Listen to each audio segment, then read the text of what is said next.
want to go to Capitol Hill. Senator from Kentucky, member of the Foreign Relations Committee, Rand Paul. Senator, good morning. Good to see you. Good morning. We are going to get to health care in just a moment, but first want to get your reaction to the words Senator John McCain had for you from the Senate floor yesterday. Let's listen. I note the senator from Kentucky leaving the floor without justification or any rationale for the action that he has just taken. That is really remarkable. That a senator blocking a treaty that is supported by the overwhelming number, perhaps 98 at least, of his colleagues, would come to the floor and object and walk away. And walk away.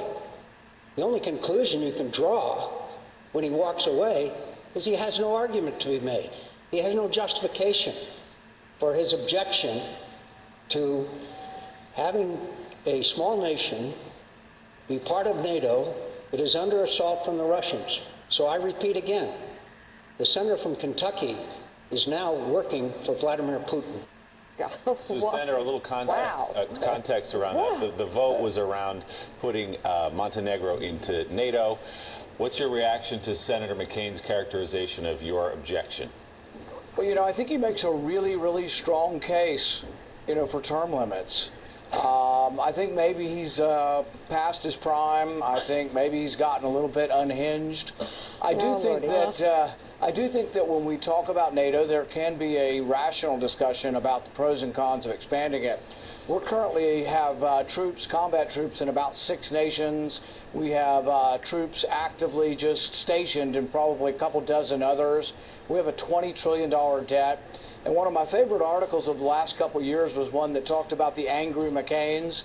And if we put active troops and got involved in combat where McCain wants us to be, they put a little angry McCain on the globe, on the map, and it's virtually everywhere. So his foreign policy is something that would greatly endanger the United States, greatly overextend us. And there has to be the thought whether or not it's in our national interest to pledge to get involved with war if Montenegro has an altercation with anyone. There's also another argument, is that when you ask the people of Montenegro, only about 40% or slightly less are actually in favor of this.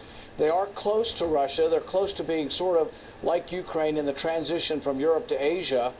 Perhaps it would be good to be like Switzerland and be more neutral and trade with both.